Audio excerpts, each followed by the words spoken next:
It's a new day with your host, Mona Morrow. Welcome back. Well, the YWCA of Cincinnati focuses on three things: safety, racial justice and inclusion, and empowerment and economic advancement. And I want to welcome my guest to talk more about everything that the YWCPA does, the YWCA does.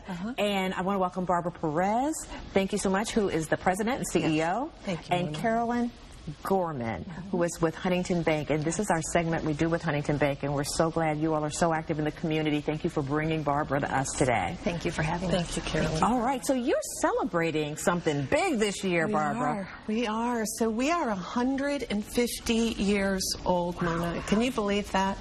And, you know, really, it's sad in a way because our mission is still relevant 150 years. So our mission is to empower women, eliminate racism, and promote peace, justice, freedom, and dignity for all.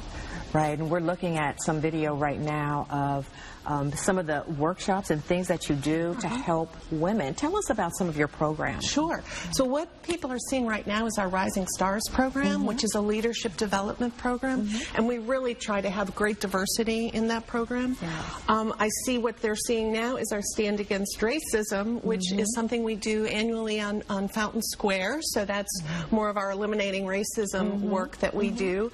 And we've been making that bigger and bolder each year because really we've made a recommitment to the racial justice part of our work, which is also intersects with our empowering women work as well. It does, and this is a really good time in our country to really emphasize that and kind of just help with unity for our community and, you know, and wider.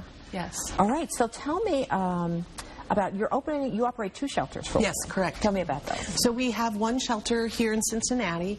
It's a pretty big shelter. It houses about 67 people every night. It's always at capacity.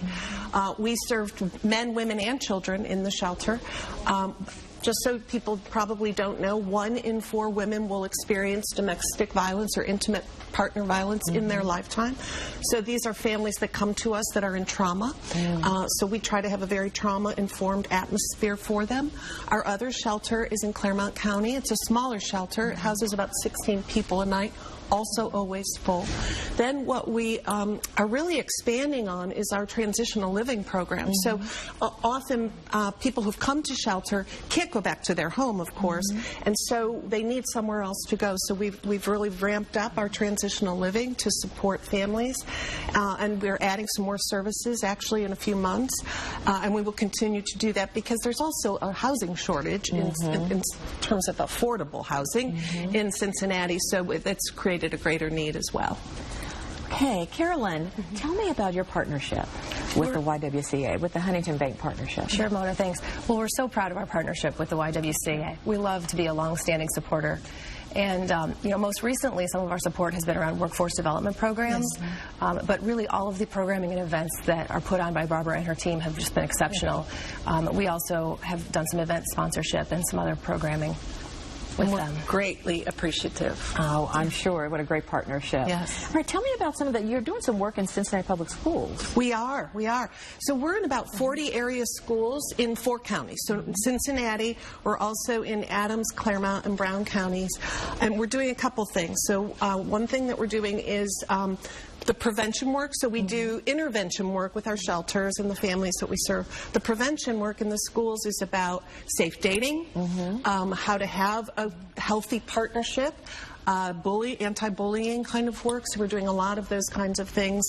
Our newest programming in schools is in the Northwest School District, and we are doing a new work called Restorative Practices. The goal of restorative practice work is to keep kids from being expelled and suspended. Right. Kids of color are disproportionately expelled and suspended from our schools. This is an intervention to be able to stop that school to pipeline, to prison pipeline. And it's been very successful. And we are actually learning to use restorative practice work in all of our services. So we're actually taking it to our shelter because there's sometimes when people are in trauma, they often can get into altercations with each other in the shelter, so we're using restorative practice work in the shelters as well. All right, and tell us about Toward Equity. Oh, love to talk about that. Yeah, I'm sure you do. YWCA does so much. Tell us all about it, Barbara. We do.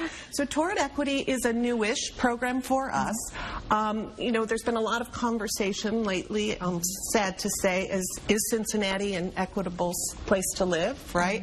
So Toward Equity is a one-day workshop we've created from our sister organization in Madison, Wisconsin, and it's about teaching people about unconscious bias, how that affects us interpersonally, but also then how that carries organizationally and systemically. So that is the sort of a didactic and interactive portion, the first half of the day. The second part of the day, ideally, it's 20 to 3 people from any organization. Okay. The leader needs to be in the room. And then we take them through a process where they look at the policies, procedures, practices of an organization and see how they might be unintentionally creating inequities for the staff, the employees, but also for the clients they serve. So we've used this internally at the YWCA. We've also done it with the YMCA. Okay. And we've done it with some for-profit companies as well. And unfortunately, at this time, it's really in high demand, and we're happy to be able to work with nonprofit or for-profit organizations to do it. All right. Well, I am so happy you're doing that and doing all that you do in Huntington. Carolyn, thank you so much for supporting their efforts. Thank you both ladies for being here. Thanks for I really appreciate it. Thank you for having us.